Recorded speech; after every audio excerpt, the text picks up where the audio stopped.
Il est ressuscité. Il est vraiment ressuscité. C'est une réalité. Il est vivant. Et c'est notre espérance.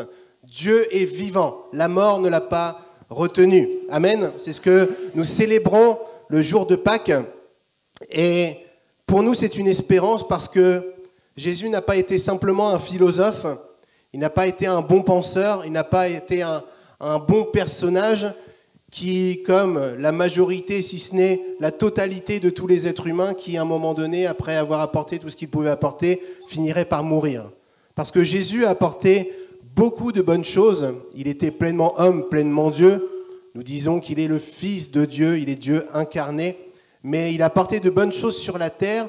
Et s'il était mort, à l'instar de quelques-uns des leaders, je dirais, spirituels, à l'instar de Mahomet, de Bouddha, ou je ne sais quoi, ou un représentant politique, on peut faire des bonnes choses, mais la mort arrive toujours. Mais Jésus, lui, a apporté de bonnes choses, et en plus, il est ressuscité. Ce qui fait de lui une personnalité unique dans l'histoire de l'humanité. Il est le seul qui a vaincu la mort. Le seul, l'unique, le premier.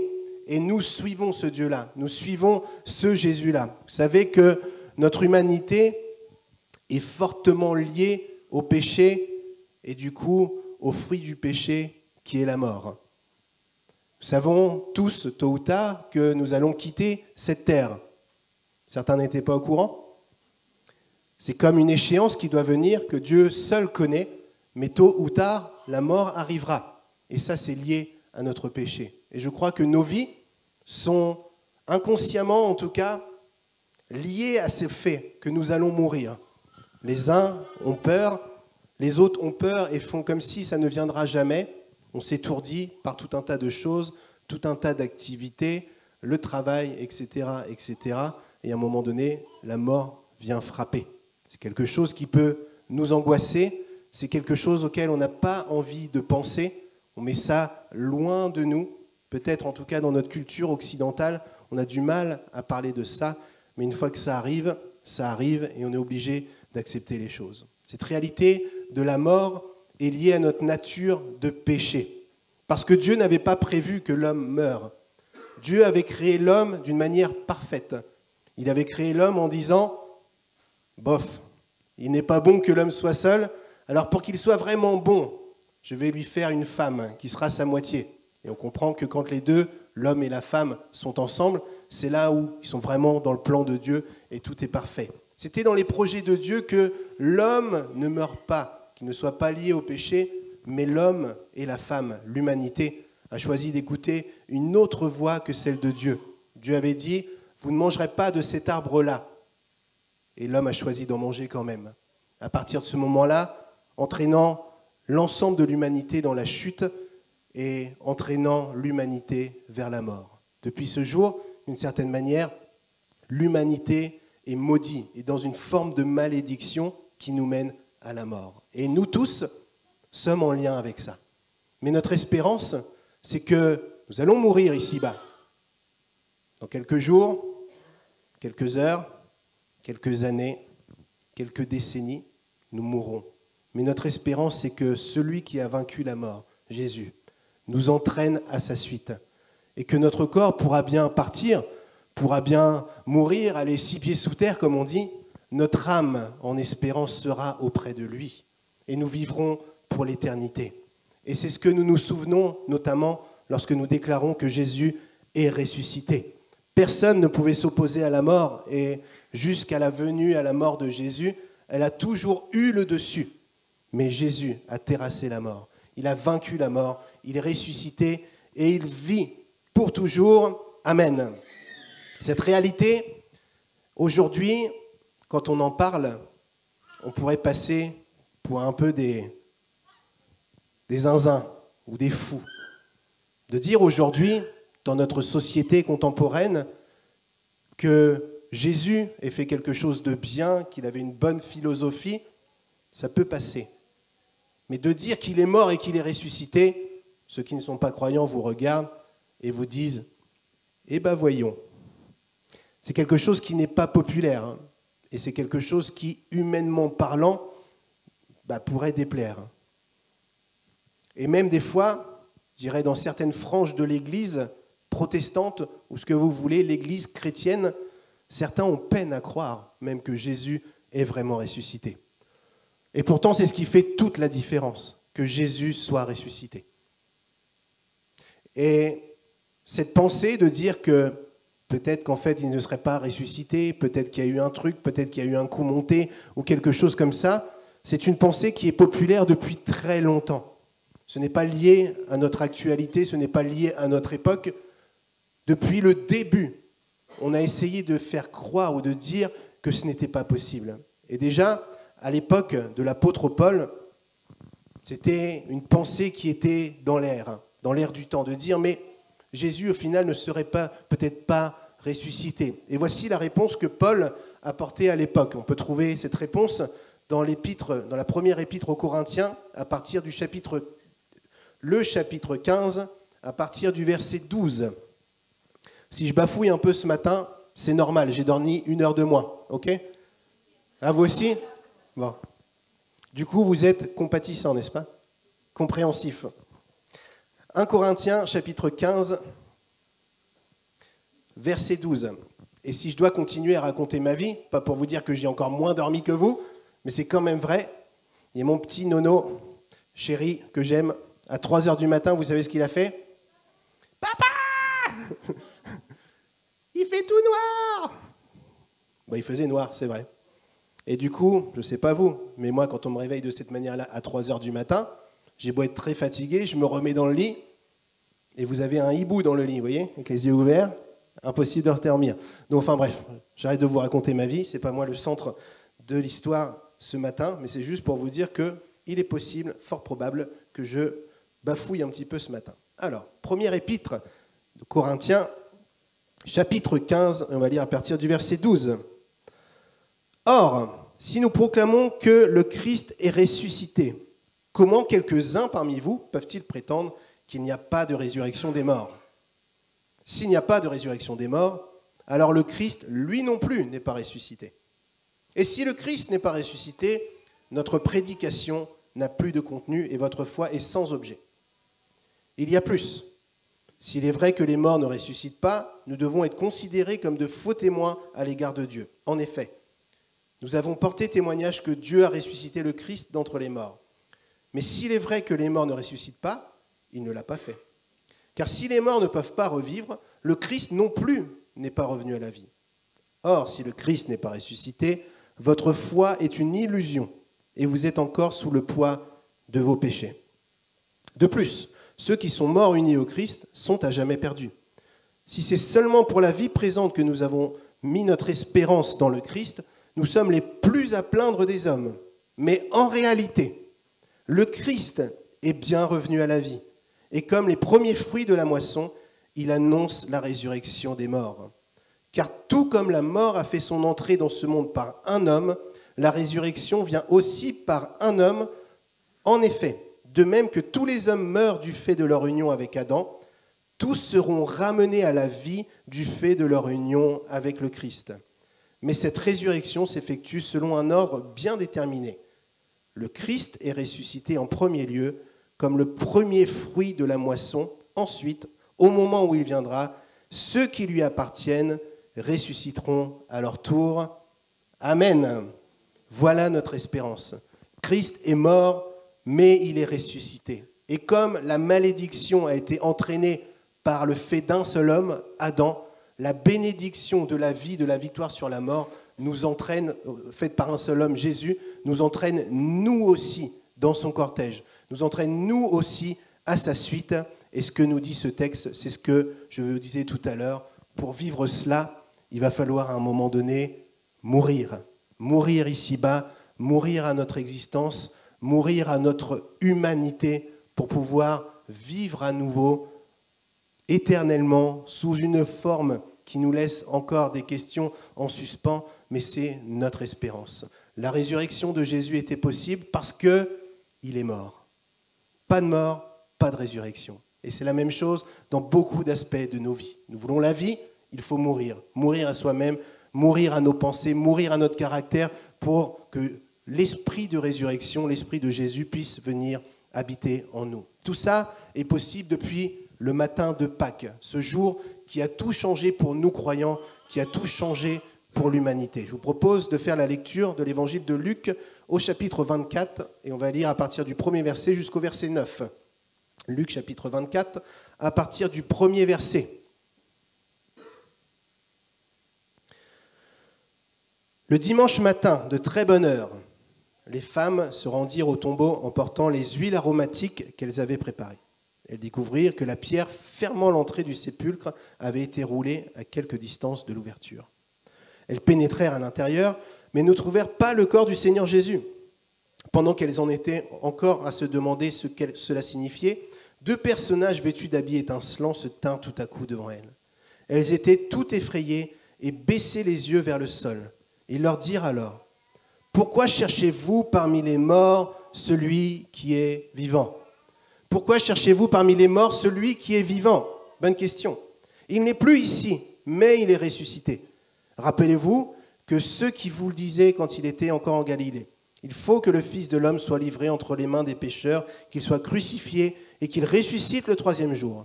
Elles se souvinrent alors des paroles de Jésus.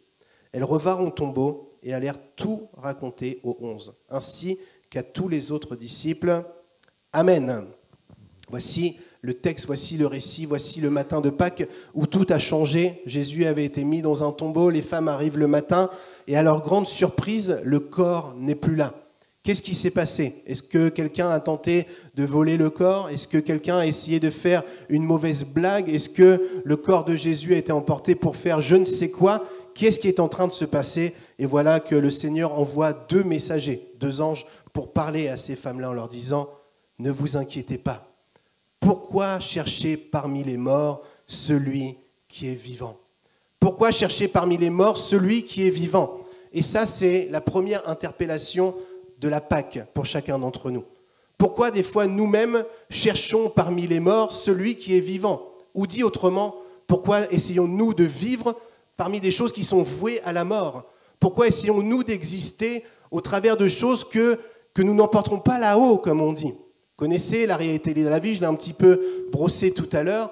Tout ce que nous allons entreprendre ici-bas, nos carrières, nos biens matériels, nos maisons, sans faire de manipulation. Voyez comment ce qui s'est passé ce week-end avec les fortes inondations et pas très loin de chez nous. Vous avez entendu un petit peu à la télé comment en un instant, un peu de pluie, plus que d'habitude, comment on peut perdre sa maison et tout ce qu'on a entrepris depuis des années.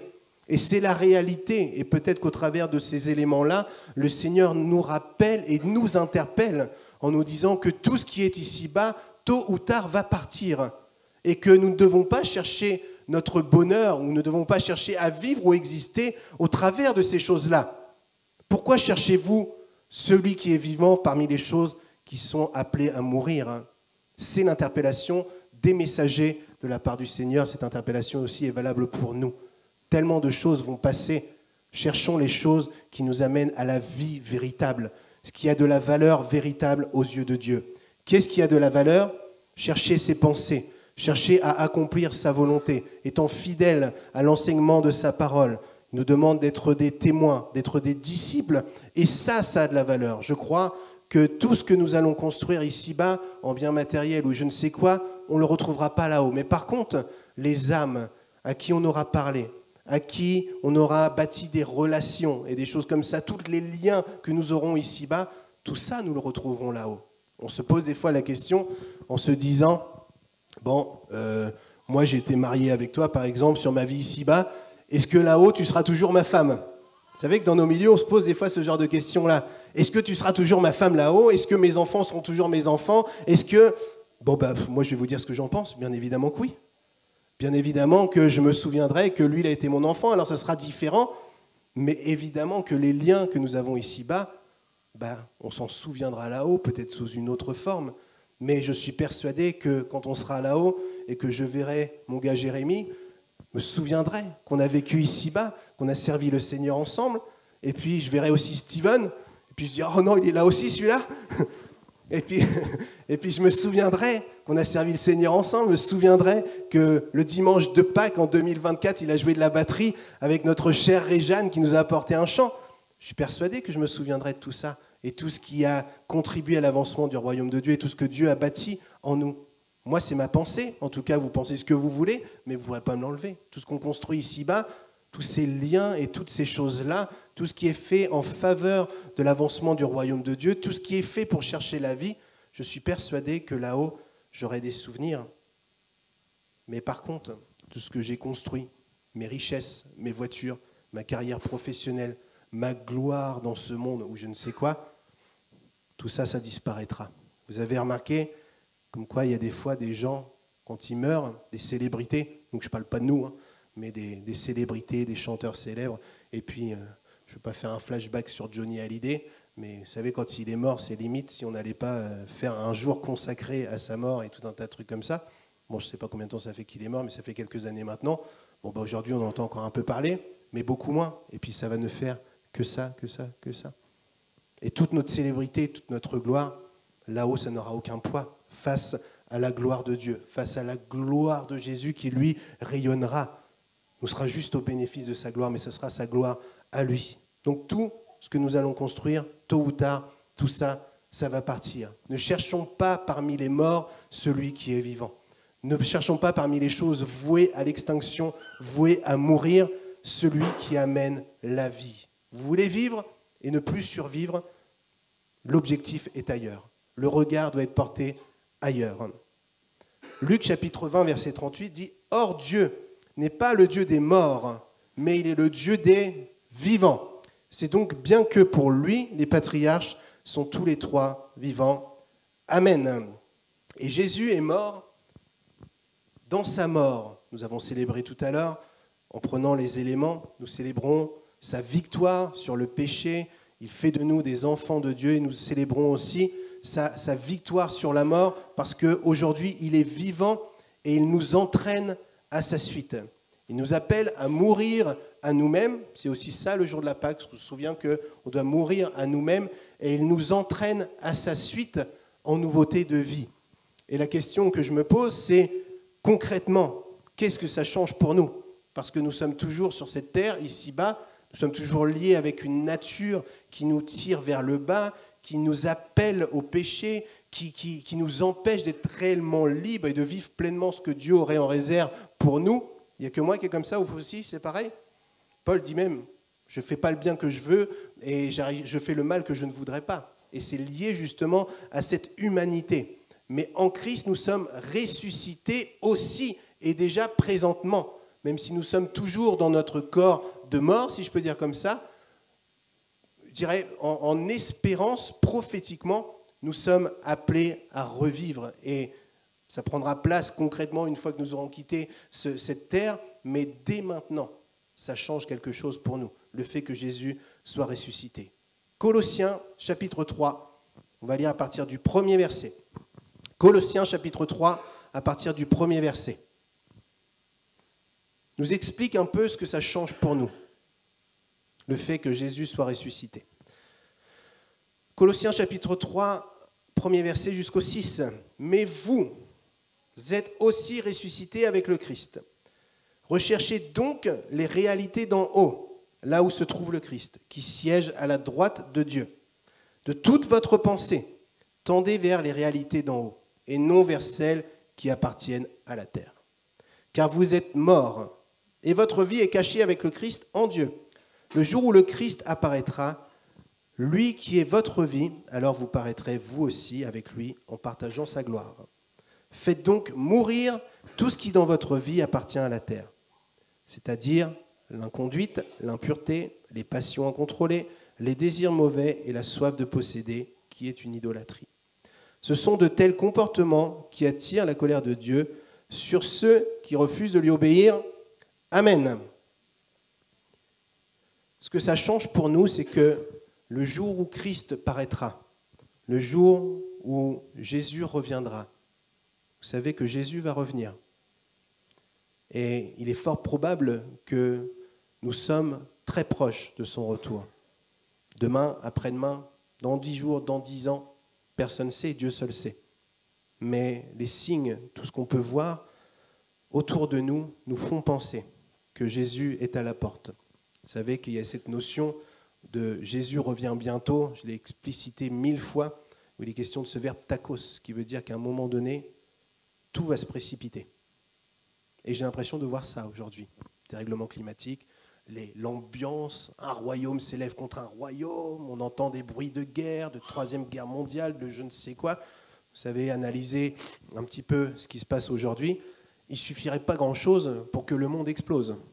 Hein, vous en avez un qui est à l'est de l'Europe, que je ne nommerai pas, il a juste appuyé sur un bouton, et puis ce n'est qu'un au revoir, vous voyez ? Et Dieu est au contrôle, de toute façon. Mais il revient, c'est sûr, il revient bientôt, il revient takos. À un moment donné, tout va se précipiter. Et le jour où il reviendra, il paraîtra, et il cherchera ceux qui lui appartiennent. Et ça, c'est la bonne nouvelle, parce que c'est nous tous ce matin. Amen ? Cachez votre joie. C'est nous tous que Jésus vient rechercher. Et il nous emmènera dans sa gloire. Il nous emmènera. Il nous dira, toi, je te connais. Toi, je suis mort pour toi. Tu as accepté mon sacrifice. Tu es en bénédiction. Et je t'entraîne à ma suite. Ça, c'est la première chose que ça change pour nous. Mais il dit, vous êtes ressuscités avec le Christ, et donc il faut rechercher les réalités d'en haut, là où se trouve le Christ, qui siège à la droite de Dieu. De toute votre pensée, tendez vers des réalités d'en haut, et non vers celles qui appartiennent à la terre. Car vous êtes morts, et votre vie est cachée avec le Christ. C'est ce que j'ai un petit peu dit tout à l'heure, c'est que le fait que Jésus soit ressuscité, nous devons en prendre conscience, et ça nous implique de vivre autrement. Le texte nous dit, de toute votre pensée, de toute votre force, de faire tous vos efforts pour vous tourner vers les choses d'en haut, les choses qui ont de la valeur, les choses qui ne sont pas appelées à mourir ou à disparaître. On peut déjà s'arrêter là, le jour de la Pâque 2024. Est-ce que ma vie est attirée par cela ? Est-ce que je fais tous mes efforts ? Est-ce que toute ma pensée, tout mon être est positionné pour m'attarder aux choses d'en haut ? Ou est-ce que, de temps en temps, régulièrement, en fait, c'est d'autres choses qui m'intéressent. Ne répondons pas, ne nous faisons pas du mal, nous sommes toujours en lien avec notre nature humaine et charnelle, mais il est fort probable, effectivement, que toute notre être, toute notre vie n'est pas tournée spécifiquement par les choses d'en haut. Alors Dieu, matin de Pâques 2024, nous encourage à peut-être reprendre les armes, à décider à nouveau de mourir à nous-mêmes. C'est difficile de mourir à soi-même. Les choses qui nous paraissent légitimes, les choses auxquelles on a envie de vivre, où on doit vivre parce que c'est normal qu'on n'a pas eu et décidé d'y renoncer. C'est quelque chose de compliqué. De mourir à soi-même, de ne pas se laisser aller.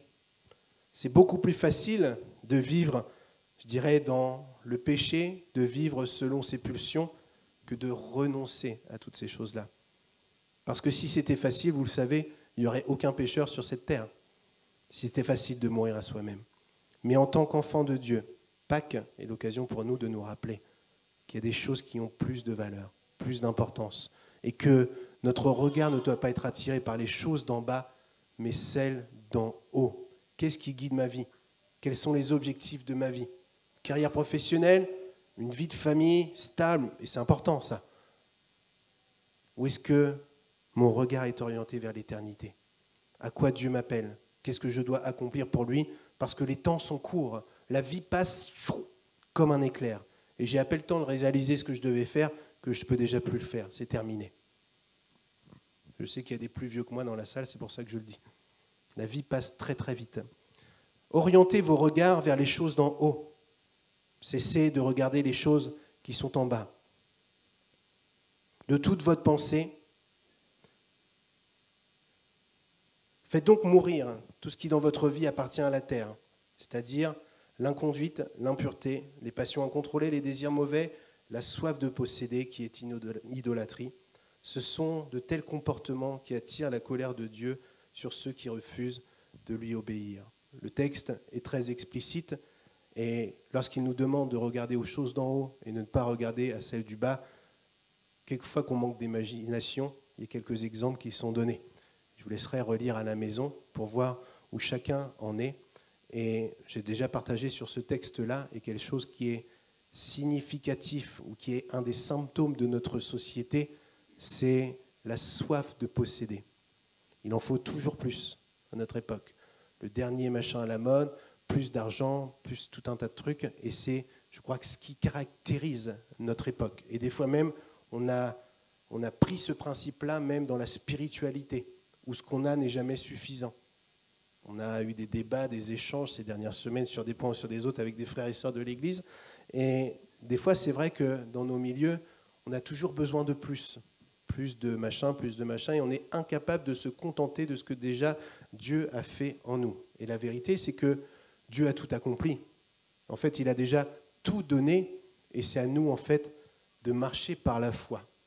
Et des fois, on n'est plus dans la foi, on est dans la demande pour acquérir encore plus. Mais en fait, si on doit résumer, nous sommes pleins. Nous sommes pleins, nous sommes remplis. Tout est à notre disposition, et d'une certaine manière, c'est à nous de prendre et c'est à nous d'entrer. En tout cas, je reviens sur ce point-là, quelque chose qui est caractéristique de notre époque, c'est qu'on en veut toujours plus. C'est peut-être pas propre à notre époque, peut-être que ça existait avant, mais il en faut toujours plus. Et voici ce que nous dit le texte, c'est que c'est quelque chose qui déplaît à Dieu.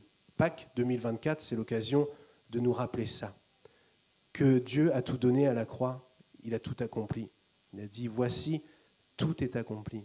Et le matin de la résurrection, il accomplit encore plus ses propres plans dans sa vie et aussi dans nos vies. Souvenons-nous que tout va passer ici-bas, que ce qui compte seul, c'est la pensée de Dieu, notre relation à Dieu et s'attarder à garder les choses d'en haut. Je termine par un dernier texte, dans 2 Corinthiens au chapitre 5, verset 17.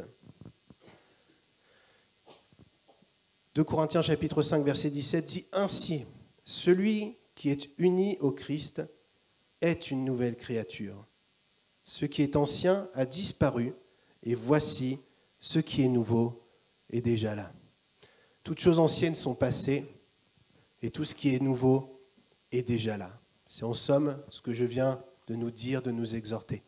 Ce que Dieu a accompli à la croix, ce qu'il accomplit à la résurrection, est déjà en place ici, disponible pour nous. Nous sommes de nouvelles créatures. Notre identité a changé. Toujours tiraillée par notre humanité, par le péché qui nous environne, mais notre nature a changé. Nous sommes devenus enfants de Dieu. Nous ne sommes plus les mêmes. Avant de terminer, juste pour te réveiller un petit peu, regarde ton voisin. Regarde-le bien dans les yeux. Dis-lui, oh, t'as pas vu que j'ai changé là ? Il y a un chant qu'on ne chante pas ici, qui dit « Vois ce que mon Dieu a fait ». Vous connaissez ce chant ?